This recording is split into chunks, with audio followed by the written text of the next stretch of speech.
Hello everyone, I am Priyal, your tutor of electrical science from 1514 that is FFT group.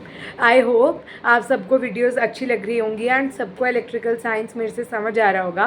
All the very best for the preparation and happy learning. Hello everyone. Up we are starting with the unit 3 of electrical science, and please like and subscribe to the channel FFT group. Of course आपको videos अच्छे लग रहे होंगे, so please इसे subscribe करना channel को हमारे. तो अब हमारे पास जो यूनिट 3 है उसके अंदर एक बहुत ही बेसिक सा फ्लो चार्ट है. ठीक है, वो फ्लो चार्ट आपका कुछ इस तरीके से आपको यहाँ पे दिख रहा होगा. ये बहुत इंपॉर्टेंट फ्लो चार्ट है. इसके अंदर क्या है, आपके पास मशीन है, मशीन को आपने दो में डिवाइड करा. ये बेसिक्स है पूरे इलेक्ट्रिकल साइंस का इस फ्लो चार्ट के अंदर. So you have like DC machine and another thing you have is AC machine. DC machine को आप दो में डिवाइड करोगे, that is your DC generator and as well as your DC motor. और इसको आप किस में करोगे, इसको आप इंडक्शन में करोगे और सिंक्रोनस के अंदर करोगे. जनरेटर का काम क्या होता है, जनरेटर का काम होता है कि वो मैकेनिकल एनर्जी को इलेक्ट्रिकल एनर्जी के अंदर कन्वर्ट करता है, और मोटर क्या करती है, आपकी इलेक्ट्रिकल को मैकेनिकल के अंदर कन्वर्ट करती है. जनरेटर के अंदर ये तीन चीजें हैं, DC series, DC shunt, DC compound. Same आपके मोटर में आएंगे. डीसी मोटर के अंदर इंडक्शन के अंदर आपके पास सिंगल फेज इंडक्शन मोटर है, थ्री फेज इंडक्शन मोटर है. सिंक्रोनस के अंदर आपके पास सिंक्रोनस जनरेटर है और सिंक्रोनस मोटर है. ठीक है, इतना. अब हम इसके आगे बढ़ते हैं. अब हमारे पास ये कुछ थियोरिटिकल क्वेश्चंस हैं, ये हमारे से बहुत ज्यादा पूछे जाते हैं. ये यूनिट 3 पूरी की प्योरी आपकी प्योरली थियोरिटिकल है, तो इसलिए इसको थोड़ा सा याद करने पे कंसंट्रेट करना है. इसको थोड़ा सा टाइम देके इनके स्क्रीनशॉट लेते हुए चलना वीडियो में, ताकि आप इसको इजीली नोट्स अपने बना सको. और इसको ना पेन पेपर पे अपने नोटबुक्स में प्लीज लिख लेना यहाँ से क्वेश्चंस को. तो क्या होता है, आपके पास एक सिस्टमैटिक नोट्स रहेंगे आपके, आपको हर बारी वीडियो नहीं ओपन करनी पड़ेगी. So question is, why single phase induction motor is not self starting. वो सेल्फ स्टार्टिंग क्यों नहीं होती है. Explain any one method for starting of single phase induction motor. और करके क्वेश्चन आपका बहुत आता है. Explain working and construction of single phase induction motor. और सबसे ज्यादा आपसे ये पूछते हैं कि वो सेल्फ स्टार्टिंग क्यों नहीं होती है. स्टार्टिंग विद दिस आंसर हम क्या बोलेंगे, हम बोलेंगे कि हमारी एक डबल रोटेटरी फील्ड थ्योरी होती है. डबल रोटेटरी फील्ड थ्योरी क्या होती है, it states that any single phase supply have two components which are equal in magnitude but opposite in direction. जैसे कि आप यहाँ देख सकते हो, इनका मैग्नीट्यूड इक्वल है, इनकी डायरेक्शन ऑपोजिट है. जैसे कि ये, तो ये आपका टी आर कितना हो जाएगा, T F minus T B and that is your zero. तो डबल रिवॉल्विंग फील्ड थ्योरी ने आपका क्या बताया कि हमारे पास दो कंपोनेंट्स हैं जिनका मैग्नीट्यूड तो इक्वल है बट उनकी डायरेक्शन ऑपोजिट है. ठीक है. सिंगल फेज के अंदर हो क्या रहा है आपका, in single phase induction motor हम single phase AC supply provide करते हैं मोटर स्टेटर के ऊपर. एंड एज वी नो, जो according to double field revolving theory, these are the two type of field will be developed. एक तो होता है आपका फॉरवर्ड फील्ड, जो कि आपका फॉरवर्ड टॉर्क को डेवलप कर रहा है, और दूसरा rotate the motor in clockwise direction. ठीक है, उसका ये काम है हाफ साइकिल के अंदर. तो उसके दो काम है, एक तो वो फॉरवर्ड टॉर्क जनरेट करता है और रोटेट करता है मोटर को क्लॉकवाइज डायरेक्शन के अंदर हाफ साइकिल. कौन सा फील्ड है ये, फॉरवर्ड फील्ड है. दूसरा आपका आता है बैकवर्ड फील्ड. बैकवर्ड फील्ड का क्या काम है, वो बैकवर्ड टॉर्क प्रोड्यूस करता है, रोटेट करता है मोटर को एंटी क्लॉकवाइज हाफ सर्कल में.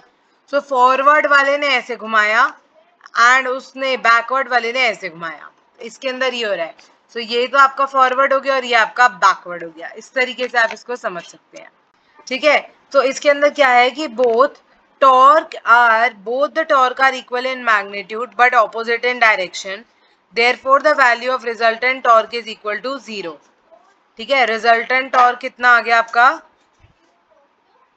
resultant torque is equal to 0. Clear है. That's why single phase induction motor is not self starting. ठीक है, जब उसका रिजल्टेंट टॉर्क 0 आ रहा है, इसलिए वो सेल्फ स्टार्टिंग नहीं है। सो इतना क्लियर है, हमने डबल रिवॉल्विंग फील्ड थ्योरी से ही समझाया है। अब आपको स्टार्ट करने के मेथड है। एग्जाम में कोई सा भी मेथड आपसे पूछ लिया जाता है, आप अलग से भी, आपसे से भी पूछा जा सकता है कि कोई भी एक मेथड बताओ, या फिर आपको पर्टिकुलरली नाम दे देगा। 4 मेथड है, इसमें थ्योरी ज्यादा है। I am repeating this line again, this chapter contains only and only theory, so please just learn this, mug up this chapter, and जितना आप अपने आप से अंडरस्टैंड कर पाओगे उतना आपके लिए अच्छा है। सबसे पहला है रेजिस्टेंस स्टार्ट और split phase method. Second is your capacitor start method. Third is your capacitor start capacitor run method, and fourth is permanent capacitor method. ये ऑल्सो टाइप्स ऑफ मोटर के अंदर भी चलेंगे, ठीक है।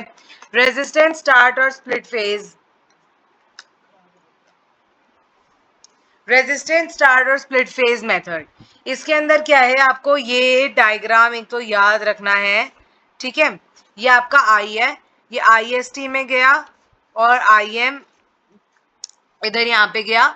ये है आपका मेन और ये है आपका स्टार्टिंग।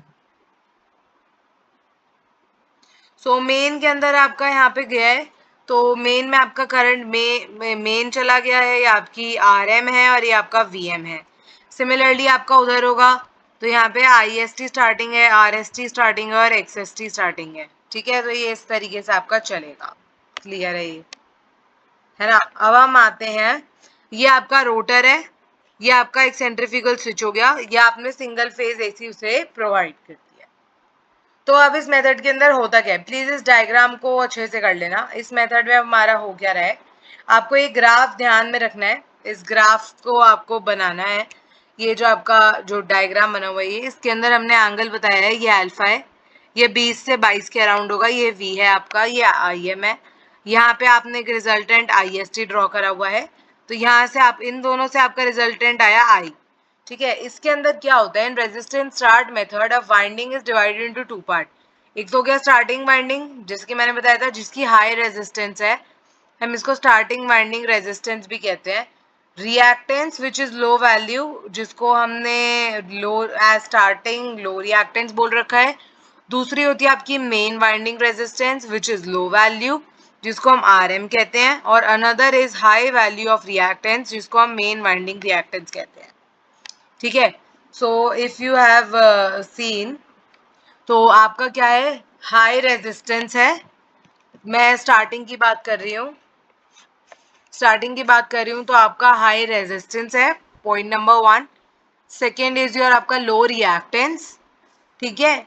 फिर आपका मेन के अंदर आएगा low value resistance and high value reactance, ठीक है ना। So due to the interaction of starting winding current and main winding current, एक रिजल्टेंट टॉर्क प्रोड्यूस होता है, जो कि आपको starting as well as running torque provide करता है मोटर के लिए।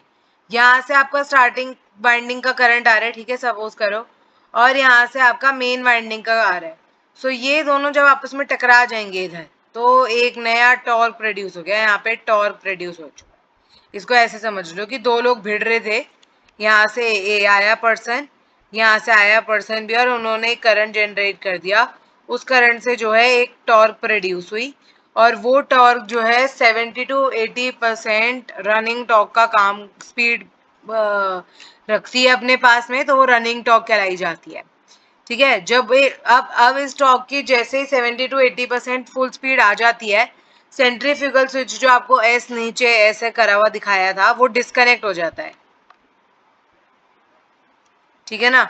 और and motor runs with the help of main winding now, ठीक है। सो ये चीज आई होप सबको क्लियर होगी। अब इसके अंदर हमारे पास क्या था, हमारे पास मेन, और हमारे इसके अंदर जो मेन चीज है वो ये थी कि स्टार्टिंग वाइंडिंग करंट और मेन वाइंडिंग करंट जब एक रिजल्टेंट टॉर्क प्रोड्यूस करते हैं, जो कि हम उसे स्टार्टिंग या रनिंग टॉर्क कहते हैं, और जैसे ही motor 70 to 80% full speed attain कर लेती है, हम जो है उसे वो जो है स्विच से डिस्कनेक्ट हो जाती है, और जो आपका मोटर है वो मेन वाइंडिंग की हेल्प से चलती है। अब आपके कुछ इसके डिसएडवांटेजेस भी हैं, उसकी लो स्टार्टिंग टॉर्क है, उसका नॉन यूनिफॉर्म स्पीड है, लो पावर फैक्टर है. सो ये एप्लीकेशन क्या है? Fans, mixer grinder, hair dryer etcetera. Capacitor start method, इसके अंदर सिर्फ एक कैपेसिटर आएगा and that is your this circuit. आप देख सकते हो इस सर्किट के अंदर इजीली सिर्फ पिछले वाले सर्किट में और दोनों सर्किट्स को कंपेयर कर लो तो पिछले वाले में और इसमें सिर्फ किस चीज का फर्क है? सिर्फ इस कैपेसिटर का फर्क है. क्योंकि ये कैपेसिटर स्टार्ट मेथड है तो ऑब्वियसली इसके अंदर एक कैपेसिटर होगा ही होगा. ठीक है. सो कैपेसिटर स्टार्ट मेथड के अंदर आपका डायग्राम आ चुका है, ये रहा. इसमें आपका V है, IST इसमें ऊपर है, I नीचे और IM नीचे, तो V और इसका आपका IM निकाल, आपका I आ गया, ये phi M आ गया, phi ST आ गया और इसके अंदर अल्फा 90 डिग्री है. ठीक है. सो इसके अंदर क्या है? कैपेसिटर स्टार्ट मेथड के अंदर एक कैपेसिटर जो है आपका स्टार्टिंग वाइंडिंग से कनेक्टेड है.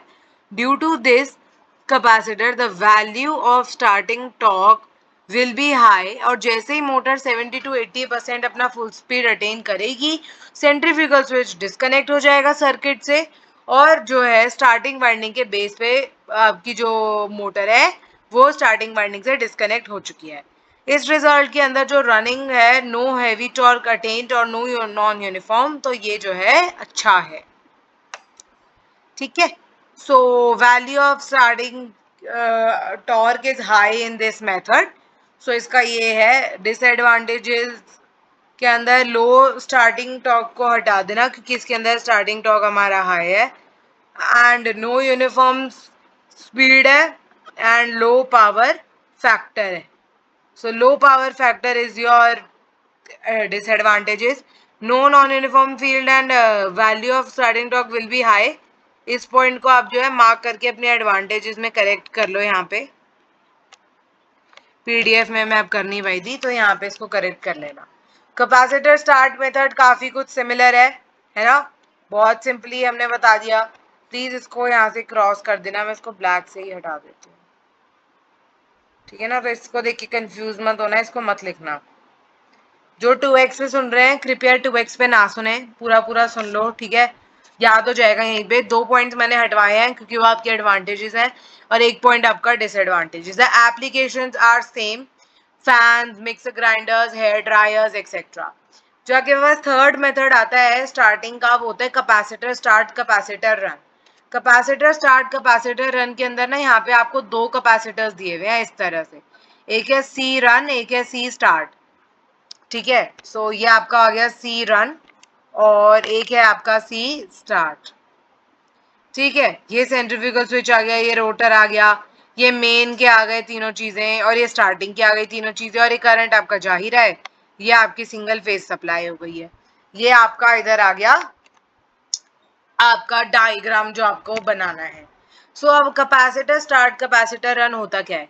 कैपेसिटर स्टार्ट कैपेसिटर रन के अंदर 2 कैपेसिटर्स यूज होते हैं. एक जो होता है आपका स्टार्टिंग पर्पस के लिए ऑब्वियसली जिसको हम सी स्टार्ट कह रहे हैं, और दूसरा होता है रनिंग पर्पस के लिए जिसको हम सी रन कह रहे हैं.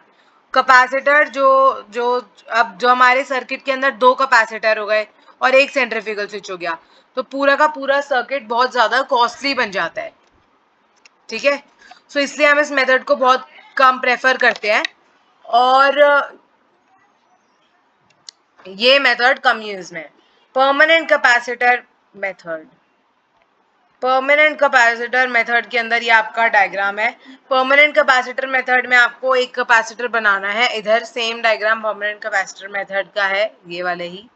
परमानेंट कैपेसिटर के अंदर क्या होता है? स्टार्टिंग के साथ में, मेन और के साथ में और स्टार्टिंग के साथ में एक आपका कैपेसिटर होगा. सेंट्रीफ्यूगल स्विच जो है डिस्कनेक्ट हो जाता है. ठीक है. So due to this method is more economical and preferable. आप देखो अब इसके अंदर दोनों में डिफरेंस क्या है. इसके अंदर ही कहाँ से कनेक्टेड है? ये सिर्फ स्टार्टिंग के साथ कनेक्टेड है. हम यहाँ पे इसको मेन के साथ भी कनेक्ट करेंगे. सो यहाँ पे आप देख लो, ये जा रहा है ऐसे. ठीक है. ये गया ऐसे, देन ये गया ऐसे, देन ये गई लाइन ऐसे. थोड़ा सा अभी पेन पेपर पे नहीं है, इससे थोड़ा क्लियर नहीं बन रहा. ठीक है. और यहाँ पे आपने इसको कैपेसिटर दे दिया और ये ऐसे और ये ऐसे. ठीक है. ये आपका एक्स एस टी है, ये एक्स एम है, ये आर एम है, ये आर एस टी है, यहाँ पे आई एस टी है, यहाँ पे आई एम है. और ये आपकी सिंगल फेज है, ठीक है। तो ये दोनों से कनेक्ट हो रखा है ना, देख रहे हो ना, ऐसे परमानेंट स्टार्ट का परमानेंट को आप ऐसे बनाओगे। तो मैं इसको थोड़ा सा एरेज कर दूँ, यहाँ पे बहुत ज्यादा मैस हो चुका है, बट आई होप यहाँ पे सबको पॉइंट ये वाला क्लियर होगा, ठीक है। तो इसके अंदर आपका ये इस तरीके से बन जाएगा। तो इसके अंदर एक स्टार्टिंग और मेन वाइंडिंग के साथ में कनेक्टेड है। अगर सेंट्रीफ्यूगल स्विच आपका डिस्कनेक्ट भी हो जाता है तो इसके अंदर method is more economical and preferable, fans and coolers and AC. चलिए अगला है construction and working principle of three phase induction motor. Three phase induction motor, ये भी बहुत इंपॉर्टेंट क्वेश्चन है as point of theory. 5 10 marks के आते हैं। प्लीज ये यूट्यूब चैनल को लाइक और सब्सक्राइब कर दीजिए अगर आपको अब तक समझ आ रहा है तो। प्लीज, आई होप सबको आ रहा होगा। So like share and comment, अपने फ्रेंड्स को भेज देना क्योंकि ये चैप्टर बहुत इंपॉर्टेंट है थियोरेटिकली। और भाई देखो, इलेक्ट्रिकल में मार्क्स स्कोर करना इन चैप्टर्स की वजह से इजी हो जाता है। Now construction of any electrical AC machine. Yes, so construction of any electrical AC machine के अंदर दो पार्ट्स हैं हमारे, स्टार्टर और रोटर। स्टार्टर जो होता है, स्टेटर आप इसको कहोगे, इट्स STATOR। अभी तक मैं सॉरी गलती से गलत प्रोनाउंस करी थी, स्टेटर। एंड दूसरा पार्ट इज योर रोटर, ठीक है। These are the two main parts in this machine. Stator क्या होता है? स्टेटर क्या एस से स्टेटर है, देखो मैं आपको यहाँ पे तरीका बताती हूँ। स्टेटर है, अब इस तरीके के बाद लाइक आ जाने चाहिए भर भर के बहुत सारे, ठीक है। और ये है आपका स्टेशनरी, ठीक है। ये है स्टेटर और ये है आपका रोटर। किससे स्टार्ट हो रहा है? आर से। ये हो गया आपका रोटेटरी। अब इतने कलरफुल नोट्स हैं, इतना अच्छा एक्सप्लेनेशन है, तो लाइक तो बनता है गाइस, तो लाइक जरूर कर देना, हमारा भी भला हो और आपका भी। आपको नोटिफिकेशंस भी आते रहेंगे और लाइक करने में आपका क्या ही कुछ नहीं जा रहा आपका, तो लाइक तो कर ही सकते हो, ठीक है। So everybody, S, stator starts with an S, and here you go with stationary. Then we'll come with rotor. Rotor starts with an R, it starts with an S. This is your stator, and this is the rotatory. Clear है ये बातें? चलो बहुत बढ़िया। अब इसको कर दो, मिटा दो इरेज। तो स्टेटर क्या है? सेकेंड पॉइंट पढ़ लो। Stator is the stationary part of the machine and rotor is the rotatory part of the machine. Clear हो गया ना यहाँ से सारा का सारा? चलो बढ़िया है, आगे बढ़ते हैं। थ्री फेज सप्लाई हम किसको देते हैं? स्टेटर को प्रोवाइड करते हैं हम। There are two type of rotor, squirrel cage type और स्लिप रिंग रोटर, ठीक है ना। सो इनका एज सच हमारे पास यूज नहीं है, नाम पता होना चाहिए। सो नाम क्या बताया हमने? बताया भाई स्क्विरल केज टाइप रोटर, ठीक है ना। और एक हमने बनाया स्लिप रिंग रोटर। तो कितने टाइप के रोटर बता दिए तुमको? दो। पार्ट के मशीन कितने बता दिए? दो, ठीक है। चार चीजों का नाम याद हो जाएगा। चलो अब आ जाओ डायग्राम पे कि भाई ये रोटर स्टेटर क्या है, इधर तो तुमने दिखाया ही नहीं। अब इसके अंदर क्या था? इसके अंदर हमारे पास RYB है, ये तीन आपके बैंड्स आ गए इधर, ठीक है। ये आपका एक रोटर हो गया, स्टेटर हो गया, इनके बीच का एयर गैप है। एयर गैप के अंदर क्या होता है? एक RMF जनरेट हो जाता है, that is your rotating magnetic field, that is RMF, ठीक है। तो रोटर पर EMF जनरेट होता है, उससे क्या होता है? करंट डिलीवर होता है। करंट डिलीवर के होने से क्या होता है? आपका इलेक्ट्रिक और मैग्नेटिक फील्ड प्रेजेंट हो जाते हैं। तो उससे क्या हुआ? Stator and rotor field the interaction से जो है टॉर्क प्रोड्यूस हो जाता है, ठीक है। ये मैंने आपको वर्किंग बहुत अच्छे से हिंदी में समझा दिया है। I am repeating the steps again. क्या क्या स्टेप्स से? करंट डिलीवर होता है, उससे इलेक्ट्रिक और मैग्नेटिक फील्ड प्रेजेंट हो जाते हैं, स्टेटर फील्ड और रोटर फील्ड के इंटरेक्शन से टॉर्क प्रोड्यूस हो जाता है। छोटा सा ये डायग्राम है, इसको थोड़ा सा बड़ा करके दिखा देते हैं। रोटर स्टेटर एयर गैप में फील्ड डेवलप हो चुका है RNY। RY भी आपके होते ही है, बैंड्स तो सबको मतलब पता ही है, तो बेसिक नॉलेज है। आप लोगों की लैब में भी आपको ये दिखाया होगा, ठीक है। अब आएगा कि स्टेटर फील्ड जो होती है वो रोटर फील्ड से ज्यादा होती है, तो जहां स्टेटर घूमेगा उधर ही रोटर घूमेगा, ठीक है। अब सपोज करो मेरे पास 100 रुपए हैं और तुम्हारे पास 50 हैं, तो तुम मेरे से 100 रुपए लेने के लिए मेरे पीछे पीछे घूमते रहोगे कि मैम मैम 100 रुपए दे दो, मैम 100 रुपए दे दो, मैम 100 रुपए दे दो। मैम तो कही दीदी 100 रुपए दे दो, 100 रुपए दे दो, ठीक है। तो सेम वेज यहाँ पे हमारा स्टेटर बड़ा है, ठीक है, तो रोटर इसके पीछे पीछे घूमता जाएगा और ऐसे ऐसे हमारा सर्कल कंप्लीट हो जाएगा। क्लियर है? बहुत इजी लाइफ एग्जांपल से बताया। मम्मी पापा से भी हम पैसे इसलिए मांगते हैं क्योंकि उन पे ज्यादा अमाउंट है, तो वाइस वर्सा स्टेटर रोटर का भी काम होता है, ठीक है। सो ये पॉइंट आपको ध्यान रखना है कि stator field is more than rotor field, ठीक है ना। अब आप इसकी इंग्लिश में कैसे लिखोगे? When three-phase AC supply is given to the stator, a rotating magnetic field will be produced in the air gap between the stator and the rotor, जो कि रोटेट करता है कौन सी स्पीड पे? सिंक्रोनस स्पीड पे। किसकी स्पीड हो गई है अब ये? किसकी स्पीड हो गई है? किसका क्वेश्चन था ये? 3-फेज इंडक्शन मोटर का। तो मोटर की स्पीड क्या हो गई आपकी? सिंक्रोनस स्पीड हो गई है। कैसे देंगे हम? फॉर्मूला क्या है? NS equals to 120F upon में P। रिपीट करो मेरे साथ, सबको बोलना है। मोटर की स्पीड क्या हो गई है? Synchronous speed. सिंक्रोनस स्पीड का फॉर्मूला क्या होता है? NS equals to 120F upon में P। F फ्रीक्वेंसी है, सप्लाई फ्रीक्वेंसी। P होता है number of poles, always even. Question में अगर आपको ऑड पोल्स दिए हुए हैं, attempt that question because that question is incorrect and number of poles are always and always even, ठीक है। ये ऑड कभी नहीं होगा, इसको ध्यान रखना है। लाल कांटा लगा दो इस पे कि ये तो बिल्कुल ही नहीं होगा, ठीक है। ऑड है तो काट दो, क्रॉस कर दो। ऑलवेज क्या होगा? इवन। कैसा होगा पोल? इवन। ये क्वेश्चन ट्रिक क्वेश्चंस में आपसे 2 मार्क्स में पूछे जाते हैं कि पोल सिंक्रोनस स्पीड क्या है and tell us about poles and frequency. तो ध्यान रखना आपको क्या किस पॉइंट में लिखना है। चलो, एट स्टार्ट रोटर क्या होता है? स्टेशनरी होता है। And rotor conductor cut by rotating magnetic field, and as we know that from Faraday's law, whenever flux cut by conductor, EMF will be induced. Therefore, EMF induced on the rotor side which develops the rotor current and produce another field जिसको हम क्या कहते हैं? What do we say it as? rotor field कहते हैं। Now अरे अरे बदतमीजियां करता है ये बहुत ज्यादा। चलो, so due to the interaction of stator and rotor field, a torque will be developed which provide starting as well as running torque for three-phase induction motor. Therefore, three-phase induction motor is self-starting, ठीक है।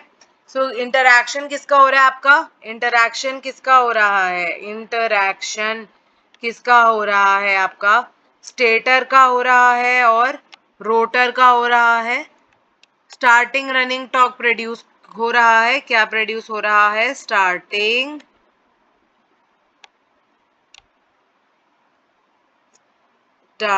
Running torque produce हो रहा है।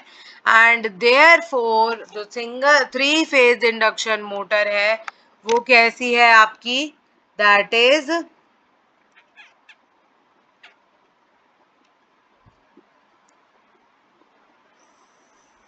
Self starting. Clear है? That is self starting, ठीक है।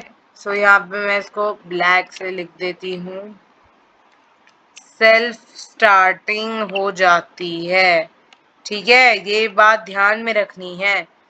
Single phase is not self starting, while ये वाली आपकी, ये लो अब दिखेगा तुम्हें, ये हमें मिली है चीज, ठीक है, सेल्फ स्टार्टिंग दिखाने की।